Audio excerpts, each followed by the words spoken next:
হাজার হাজার চামড়া পরিত্যক্ত অবস্থায় পড়ে রয়েছে মহাসড়কের ধারে। এই যে দেখতে পাচ্ছেন চট্টগ্রাম রাঙ্গামাটি মহাসড়কের হাটহাজারী বানজৈন ব্রিজের পরেই ঠিক পূর্ব পাশে এভাবে হাজার হাজার কুরবানি পশুর চামড়া কে বা কারা ফেলে চলে গেছে। বুঝতে আর বাকি নেই যে উপযুক্ত মূল্য না পাওয়ার কারণেই যারা এগুলো সংগ্রহ করেছেন তারা রাগে ক্ষোভে এখানে মহাসড়কের ধারে ফেলে চলে গেছে। ঠিক কুরবানের পরের দিন এই দৃশ্য দেখা গেছে। শুধু কি এই জায়গায় না, একটু যদি আমি এদিকেও পূর্ব দিকেও দেখাই, এদিকেও পথে পথে এর চেয়ে আরও বেশি পরিমাণ কুরবানি পশুর চামড়া ফেলে চলে গেছে। এটা এই বছরের নতুন কোনো দৃশ্য নয়।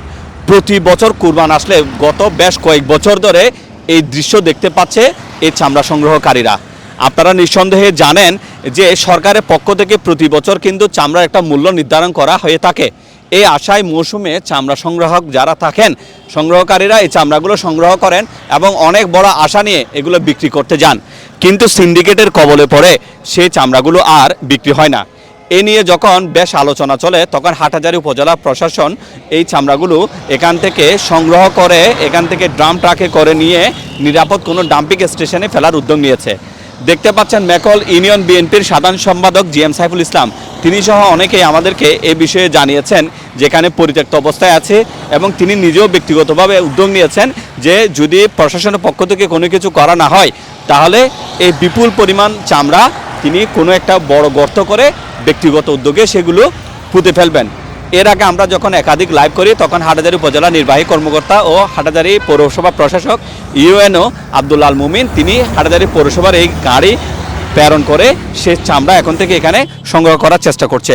পরিবেশ এতই বাজে যে চামড়াগুলো পচে গেছে, সেগুলোর ধারে কাছে যাওয়ার কোনো সুযোগ নেই। তারপরেও আমরা একটু আপনাদের দেখানোর চেষ্টা করছি। আমরা ঠিক জানি না এক জোড়া চামড়ার জুতো কিনতে গেলে 500, 800, 1000, 1500, 2000 টাকা কিন্তু আপনাকে গুনতে হয়। আর এদিকে এই চামড়া শিল্প আজকে বেশ কয়েক বছর ধরে, বিশেষ করে কুরবান আসলে এই চামড়াগুলো কেনার গ্রাহকই থাকে না। আমরা জিএম সাইফুল ইসলাম, আপনি একটু আগে আমাদেরকে একটা ভিডিওতে বলেছেন, আপনি নিজেও আমাকে ফোন করেছেন, এই যে এখানে বিপুল পরিমাণ চামড়া স্তূপ আরও ওখানে রয়েছে, চারি এলাকায় আমরা দেখতে পেয়েছি। এই চামড়াগুলো কারা ফেলেছে বা কেন এই অবস্থা, কি উদ্যোগ নিয়েছেন এই বিষয়ে একটু আমাদেরকে বলবেন। ধন্যবাদ আপনাকে। আমরা বিভিন্ন মাধ্যম দিয়ে খবর পেয়েছি কে বা কারা এইখানে বেশ কিছু চামড়া এই জায়গায় আছে, ন্যূনতম আপনার প্রায় 400, সামনে আরেকটু কত দূর গেলে সারা বট্টার এলাকায় এখান থেকে আরও বেশি চামড়া। কিছু চামড়া আপনার এই বিলের মধ্যে আর কিছু চামড়া রাস্তার পাশে পরিত্যক্ত অবস্থায় কে বা কারা ফেলে চলে যায়।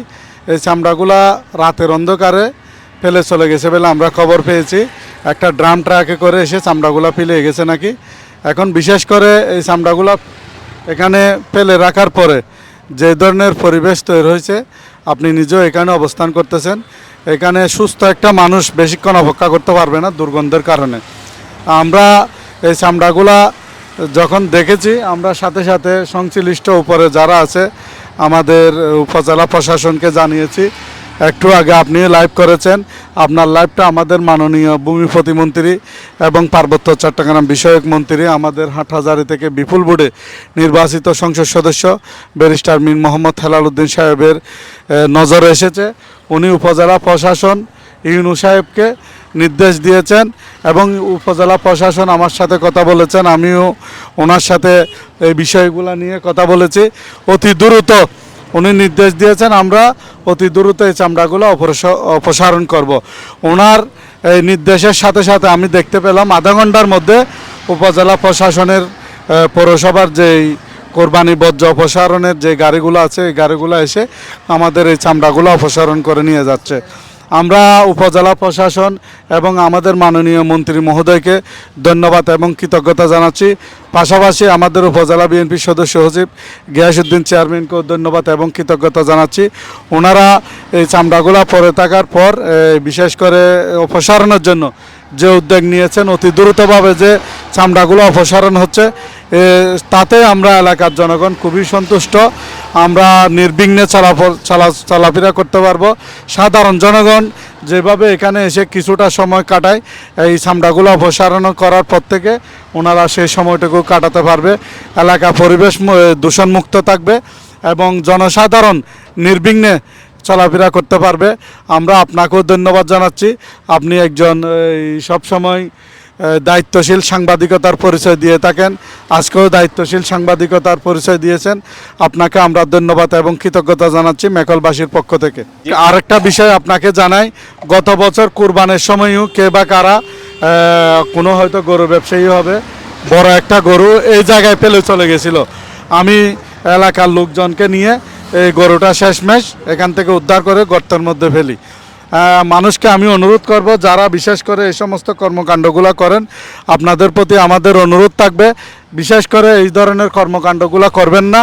আপনারা এই সমস্ত কর্মকাণ্ডের কারণে এলাকার লোকজন চলাফেরা করতে পারে না, এলাকার পরিবেশ নষ্ট হয়, এলাকার মানুষজন বিভিন্ন রোগে আক্রান্ত হয়ে যাবে। আমি অনুরোধ করব, আপনারা যদি সচেতন হয়ে থাকেন অবশ্যই এটা কিভাবে অপসারণ করা যায় সেই পথে আপনারা হাঁটবেন। ধন্যবাদ। ধন্যবাদ জিএম সাইফুল ইসলাম, সাধারণ সম্পাদক মেকল ইউনিয়ন বিএনপি। আমরা প্রত্যাশা করব পৌরসভা কর্তৃপক্ষ যে গাড়ি পাঠিয়েছে এটার মাধ্যমে শুধু এটা নয়, বাঞ্জন ব্রিজের পরের এই অংশ আরও কত দূর গেলে চারাবর্তল এলাকায়ও ফেলে যাওয়া অংশ এবং চারিয়া আনিস খালের দক্ষিণ অংশে, বোর্ড স্কুলের দক্ষিণ অংশেও কিন্তু যারা ফেলে গেছে ওই এলাকা, এই চামড়া যেগুলো পড়ে আছে পরিত্যক্ত অবস্থায়, সেগুলো সংগ্রহ করে নিরাপদ কোনো ডাম্পিং স্টেশনে সেগুলো ফেলে পরিবেশ দূষণ থেকে রক্ষা করবে, এমনটাই আমরা প্রত্যাশা করি, এমনটাই সকল সর্বস্তরের মানুষ প্রত্যাশা করে। সবাইকে ধন্যবাদ। আসসালামু আলাইকুম।